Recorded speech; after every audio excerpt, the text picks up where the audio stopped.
Now, in some of the previous videos of this Microsoft Excel video series, we saw some simple calculations like additions using cell references, like we did B4 plus B5 plus B6 and so on, right? So you have got all the mathematical operators available to you, such as plus, minus, multiply, divide, exponents, and so on, to perform all your arithmetic type calculations. Well, built into Excel applications are several functions that we can utilize for calculations. So in this video, we are going to discuss what Excel functions are, how we can utilize them to become more efficient as we work with our data inside Microsoft Excel. So let's go ahead and have a look.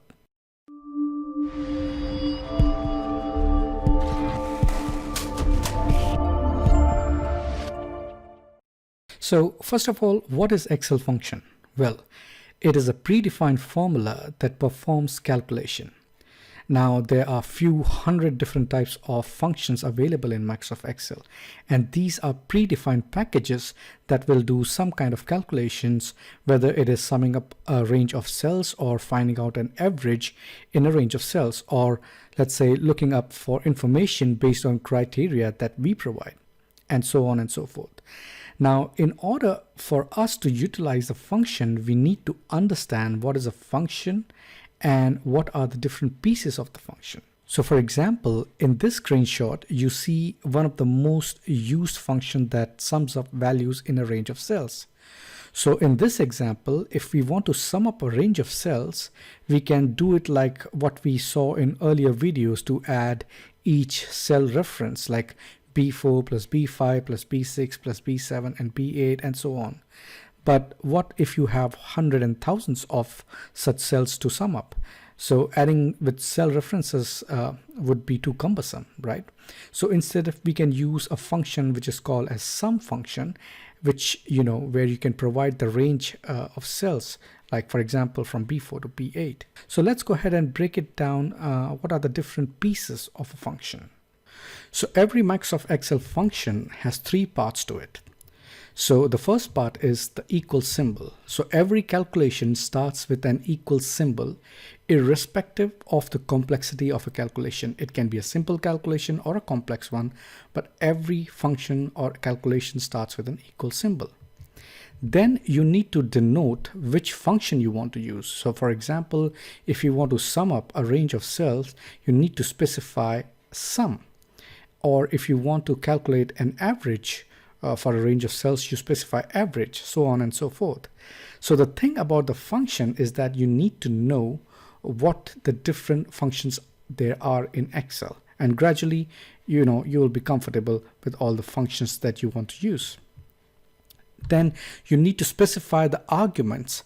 Like in this case, when you're trying to sum up a range of cells, you need to specify the range itself. So it's like B4 to B8, and the 2 is defined by a colon. So every function has different kind of arguments which is needs, and within the system you can find help of what kind of arguments is needed by that function. Next thing you should be familiar with is the functions argument window. Now this is a little window built into the Excel application that is going to assist you in utilizing these functions, especially when you are just starting out utilizing the functions. So specifically, if it is a complex function, you would like to have some help, and there is where this functions argument window will come in handy. So you can find this window by going into the little FX button, which is right next to the formula bar. You can click on that and find your function, and eventually you will get into the arguments window for the specific function. In this example, we can see arguments for some function where we can see number 1 and number 2. And in this case, they are just expecting the range of cells, right? So, and these arguments are very specific to this particular function. Now, this window also gives you some great information, such as it will tell you what the function does and what are those arguments that are there, like number 1 and number 2, what do they stand for? And you also get a link which takes you to a Microsoft page, which will give you some help about active functions. Now just to show you how you can access functions argument window, over here near the address bar you'll find this small FX button, so you can just click on it and it will take you to the insert function, and you can search for the function that you're looking for. You can actually put down all the filters. You can search functions which are related to financials or date or time, math or trigonometry, statistical, so on and so forth. So over here, if you just select on sum, then for this specific function, it will say, okay, these are the arguments, number 1 and number 2. What does this function do? What are these arguments for? So for example, I can say B4 to B8. So it will sort of give you a preview of what that figure would look like and what does those arguments stand for, right?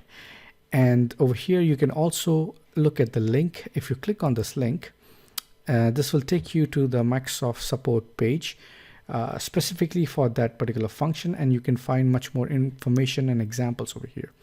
And in some of the examples, you can also find videos, which is much more helpful, as you can see practically how to use that particular function.